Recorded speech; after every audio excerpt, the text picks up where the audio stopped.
The Disney parks are known for their great attractions, high-quality theming, and most notably, their very impressive audio animatronics which help bring all of these stories to life. However, some of the animatronics in the Disney parks are kind of known as icons or legends, among the different animatronics. So in today's video, we will be going through 3 of these legendary animatronics and kind of what happened to them. Before we begin though, if you have any other animatronic suggestions, any other characters you want us to talk about, or any other attractions in general you want us to talk about, please let us know down in the comments below. So without any further ado, let's go ahead and get started on the top 3 most legendary Disney Park animatronics.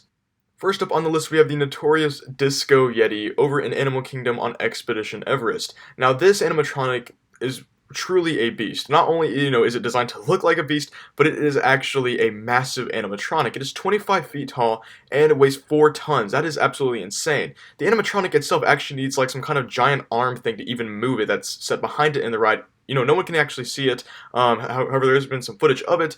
That just goes to show how big and heavy this thing really is. The animatronic itself isn't even like, it's just like a puppet, really. It's absolutely huge, and it's super impressive, super lifelike, and honestly really scary. This animatronic was really hyped up for the opening of the ride, saying how it was definitely one of the most realistic things that they've ever created, and just really state of the art in general for audio animatronics. And it actually did open with the ride, working as it should. It was scary, it was big, it was large, everybody was impressed by it, and it overall got pretty good, reviews on it. However, as time went on, something unfortunate really did happen in the mountain. The animatronic didn't stop working like many people speculated. However, due to the fact that the animatronic was so heavy in its sheer size and how much it moved out, the foundation of the animatronic started cracking, which of course is a big safety hazard for just literally everything on the ride. And unfortunately, this occurred, pretty recently after the ride opened. So the Yeti only worked for maybe about half a year or so before they actually had to stop his movement. So now the Yeti is what they call in B mode. Basically, it could still work. If they were to turn on the Yeti, he'd probably still function, close to how he should, whenever the ride originally opened. However, since he's stuck in B mode, he isn't able to move, meaning that the foundation, shouldn't crack much more than it already has.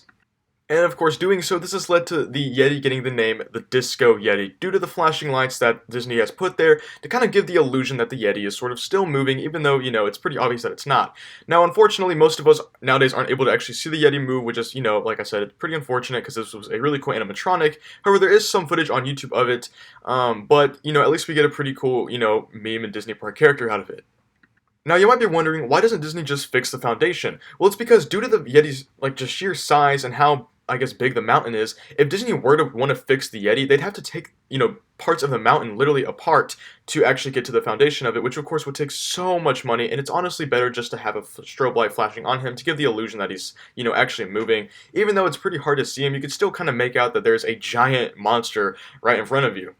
So just every single event that has happened with the Yeti, to the build-up of the attractions opening, to the Yeti, inevitably not working, it kind of has led to this animatronic, even though it is not a functioning thing, to just become one of the more popular animatronics in the Disney park, ironically, even though, a lot of people honestly might not even consider it an animatronic anymore just because of its static mode. In my opinion, even with it being in A mode, or in B mode, sorry, this is still a very impressive figure, super high detailed, and really realistic looking, and it's still honestly one of my favorite animatronics to this day. Now, what kind of Disney animatronic video would this be if we didn't include the famous Hatbox Ghost animatronic from the Disneyland Haunted Mansion? Now, the Haunted Mansion opened up in 1969 with many different effects, a lot of which were kind of considered state-of-the-art back then, just a lot of different incredible, features and animatronics and stuff that were, in the ride itself, one of which being the notorious Hatbox Ghost animatronic that was seen in the attic as you see here, alongside with the bride, of course. Now, this Hatbox Ghost animatronic was sort of said to have an effect where his head would move from the top of his shoulders into the hatbox. Now, this was done by kind of a light projection, so there was actually 2 head molds, one being inside the hatbox and one being on top of the shoulders, and where a light or some kind of neon light or something would flash on the actual face on the shoulders, and then would turn off, and then it would flash in the hatbox, kind of giving the assumption or effect that the head would disappear from the shoulders and into the hatbox.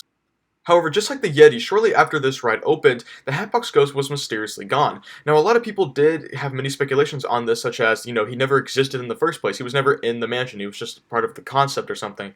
However, that was debunked because of some photos and videos showing the actual Hatbox Ghost, the real Hatbox Ghost, giving physical proof, along with some prototype images, as you see here, of some Imagineers actually working on a prototype version of the Hatbox Ghost. Another really big speculation was that the Hatbox Ghost was stolen by some fans or cast members who just decided to take him home. Now, I really highly doubt this was a thing because, as we know, Disney's pretty good about, keeping intact with some working animatronics in their rides. So I really highly doubt that anybody was actually able to steal this thing, especially since it's big, you know. So I really, like I said, I don't think that was the case. However, there is one more speculation on the Hatbox Ghost. Now, this speculation is pretty much confirmed at this point, you know, and it's a speculation that the effect on him didn't really work quite well. Sure, the lighting effects and stuff would, you know, work as they should, but it didn't really hide the actual face itself. And with Disney, you know, wanting the ride to be pretty much perfect, they ended up taking away this effect and the entire animatronic character as a whole. So for a matter of decades, the Hatbox Ghost was just kind of used in promotional material and merchandise and stuff like that, even though he wasn't actually in the ride itself. However, in 2015, though, they did bring back the Hatbox Ghost for the Disneyland one, you know, with a whole new effects, a screen face and everything, and it does work as should, and it's an epic animatronic, but this has overall led to the Hatbox Ghost being one of the most popular animatronic characters of all time, especially in the Disney parks, so much so that he's even the villain of the new Haunted Mansion movie coming out this summer. I'm super excited for that, and I think they're going to probably do a really good job with the Hatbox Ghost, but this just kind of goes to show how popular this character really is. And for the final animatronic on this list, we have Buzzy, which is an animatronic from the ride Cranium Command over in Epcot. Now, this ride has been closed for quite some time, and I was actually never alive to experience the ride or even know much about it, so I'm not, you know, too, I guess, emotionally attached to Buzzy as some other people were, but this is definitely the most mysterious animatronic, for sure. Whenever the attraction closed, Disney kind of just sort of left it there, you know, they didn't really take anything out, you know, they didn't bring anything in, they didn't update it in any way, they just kind of left it there to rot, really, and this kind of led to a lot of urban explorers sort of going behind the scenes and sort of taking a look at the animatronics themselves, taking pictures, etc., stuff like that. You know, nothing really too harmless, illegal, yes, very, but, you know, they didn't take anything, they weren't stealing anything, until one fateful day whenever Buzzy was gone. He just disappeared without a trace, and nobody really knew whatever happened to him. You know, there was no, you know, confirmation from Disney themselves that they took him out of the attraction. However, you know, after some, you know, researching and digging, it's kind of shown that somebody definitely took him. However, even with these speculations, nothing has really been confirmed yet if he was stolen or what. You know, some people do think he was stolen just because of the way the wires were cut and just because, you know, it's, you know, maybe like a cast member or an urban explorer that was kept going in there, you know, finally decided to, I guess, be brave and take him. However, a lot of people also say that Disney might have took him as well, just to kind of hide the animatronic, so nobody would take pictures of the, you know, abandoned place. So there is many speculations on what happened to the Buzzy animatronic. However, nothing has been fully confirmed yet. I guess we just have to wait and see, really. With that being said, though, I do definitely think these are the three most legendary Disney animatronics. Not really just because that, like, some of these are state of the art. I mean, the Yeti is definitely an impressive figure, but something like Buzzy really isn't the most complex animatronic out there. However, these animatronics just have an incredible backstory to them that really no other Disney animatronic can compete with.